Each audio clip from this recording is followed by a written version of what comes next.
সবার চোখে এটা ছিল শুধুই এক পুরনো জঞ্জাল, কিন্তু রেহানার চোখে এটাই ছিল তার আকাশ ছোঁয়ার একমাত্র স্বপ্ন।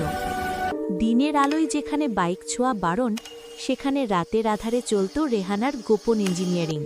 অবশেষে সেই মাহেন্দ্রক্ষণ, ভোরের কুয়াশা চিরে রেহানার ডানা মেলার প্রথম দিন। আহ, কি শান্তি! কিন্তু সুখ বেশিক্ষণ সইল না। বাড়ির গেটেই বাবার রাগী চোখের সামনে ধরা পড়ে গেল আমাদের রেহানা। পুরো গ্রাম জুড়ে তখন ছি রব, মেয়ে হয়ে বাইক চালাবে, এই মেয়ে তো গল্লায় গেছে। কান্না ভেজা চোখে রেহানা বাবাকে বলল, বাবা, বিশ্বাস করো, আমি তোমার সম্মান ডোবাবো না, বাড়াবো। বাবার দেওয়া শেষ সুযোগ। আজ শুধু বাইক স্টার্ট হবে না, স্টার্ট হবে এক নতুন ইতিহাসের। গ্রামের আঁকাবাঁকা পথে রেহানা যেন এক তুফান।